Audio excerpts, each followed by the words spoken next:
Around the World, Traveling with George, Peru.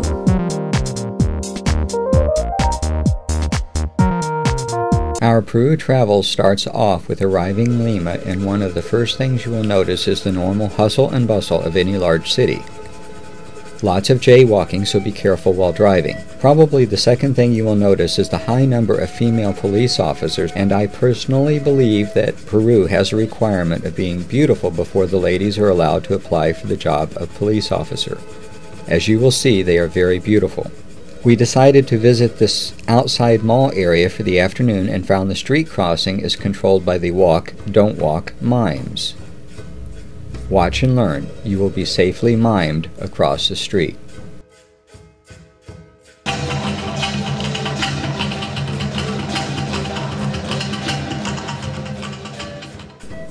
As we travel in Lima, we end up at the Peruvian White House, and we happen upon the celebration for the indigenous peoples of Peru.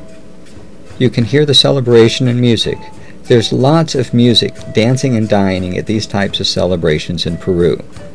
As you can see, the traditional dress of the mountainous peoples.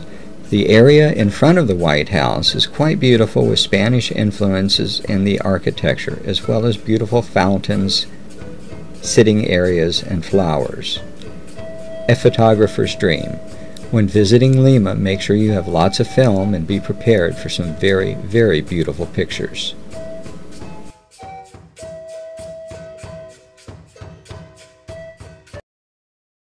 First, we'll visit the Nicolini Auto Museum and then the Sican Archaeological Museum. I'm Magali from Around the World Traveling with George. And today we are at Nicolini Auto Museum with Mr. George Nicolini, who is the owner in the museum. Señor Nicolini, when did you start collecting cars? Cuando tenía 18 años. What year was that? 1962. And when did you decide to open your museum? Bueno, yo siempre tuve la idea de abrir el museo en algún momento.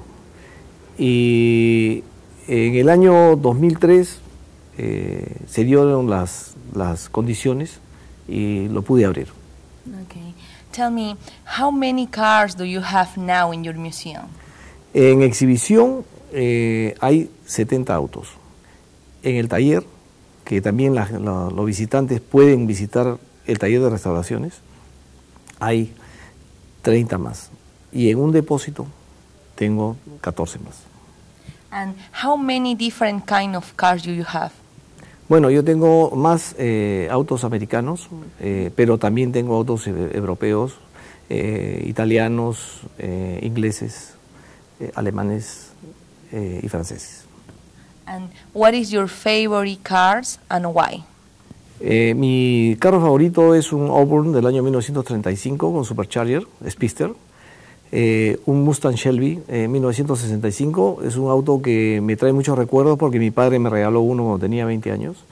Y un Packard del año 1929 que es el que uso para mis rallies acá en el Perú.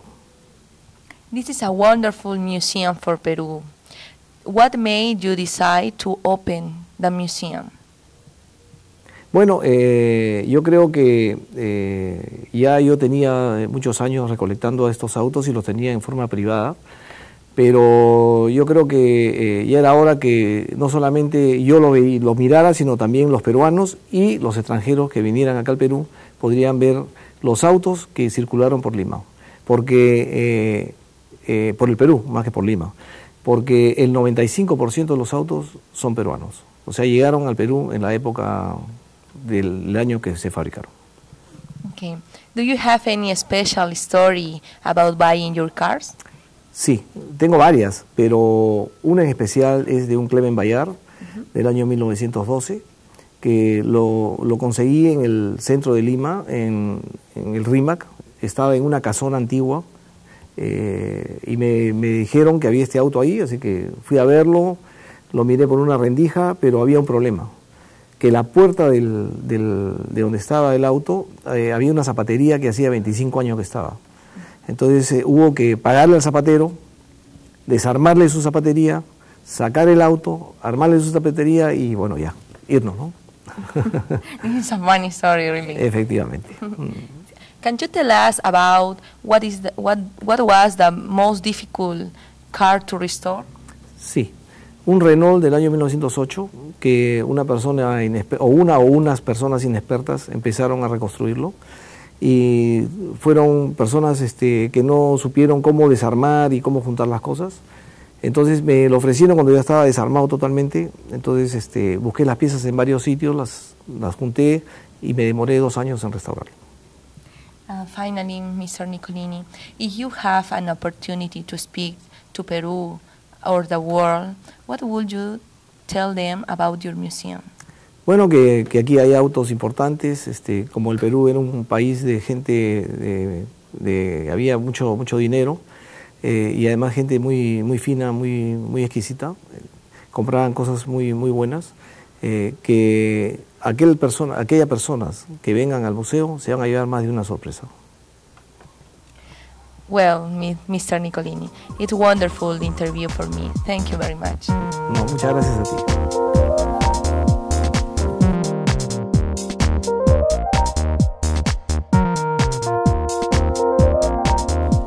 We will now take a quick journey through the Sican Museum, which has wonderful displays from archaeological discoveries dating thousands of years. The displays you will find at this museum are detailed and displayed in the actual way the items were discovered. Enjoy your journey.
The Ballistas Island Adventure. Today we are at Zarcillo Paradise Hostel with our tour guide Jesus Jurado. Jesus, where are we going today?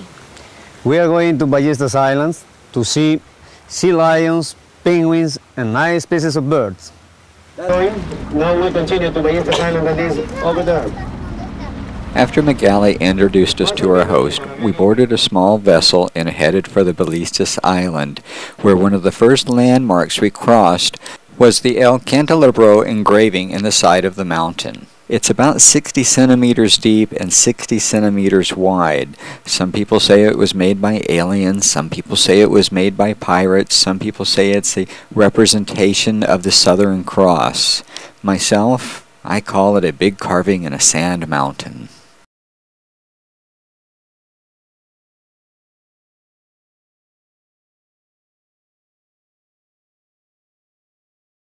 After about a 30-minute boat ride, we arrive at the Ballistas Island, where the first thing we notice are the sounds from the sea lions and the birds. Just the massive number of birds and sea lions that you first encounter is just amazing. As the boat slowly makes its way around the island, we see just beautiful architecture and natural-made bridges. And as you look in here, you're going to see hundreds of sea lions just there on the shoreline in the natural-made area. The noise is unbelievable. It's an amazing sight. As we come around the point of the island here, what the camera will be zooming in on are just hundreds of birds, many different species. But if you look close, you're going to see penguins. It's about 85 or 90 degrees right now, and you will see lots of penguins on the side of the rocks there. And as the boat passes around the edge of the rocks here, you're going to see a baby sea lion. If you look close, look fast, the camera moves, but you'll see a baby sea lion, and then we go on to other sea lions just laying and being lazy and resting in the sun. As we round this next corner, you're going to see what I call bird rock, simply because it's a rock covered with so many birds that you can't see the rock. And as we continue on our little journey, if you look really close, you're going to see the massive number of penguins I was talking about, which are all fat right now because it's summer in Peru and they're fattening up for their winter time. And if you look close, you'll see that they are in the process of molting or changing their feathers because of the heat. And yes, penguins do have feathers and they do change them. As we continue our journey, you'll see a few sea lions enjoying the warm sunshine you experience here in Peru. And now we're coming up on a cove that has just a huge number of sea lions in it, and you'll hear all the noises they make in the background. Well, they're actually in mating season right now, and what you're hearing are the male and female mating call. As we leave Sea Lion Cove, we round the corner and you'll see an old-style fishing boat with men fishing. It's amazing in Peru that you'll see such modern equipment and such ancient equipment and men working together. This ends our journey today at the Ballista Island. It's been a great adventure. After our Ballistas Island adventure, we've decided to stay in Paracas and enjoy Juan Pablo's restaurant. From the restaurant, we enjoyed a spectacular view as well as some of the most beautiful dishes I encountered through my entire journey in Peru. Magali will explain. We are at Juan Pablo restaurant in Chaco Beach from Paracas. Here we have 5 of the house specialties: white fried fish, parihuela, crab with rice, ceviche, fried seafood.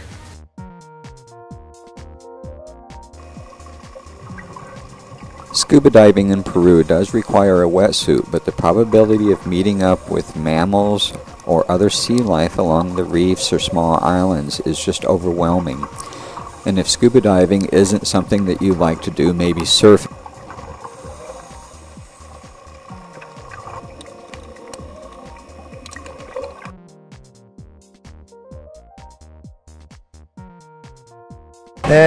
Well, I'm Pablo Zanoki. I'm the International Media Officer of the Latin American Surfing Association.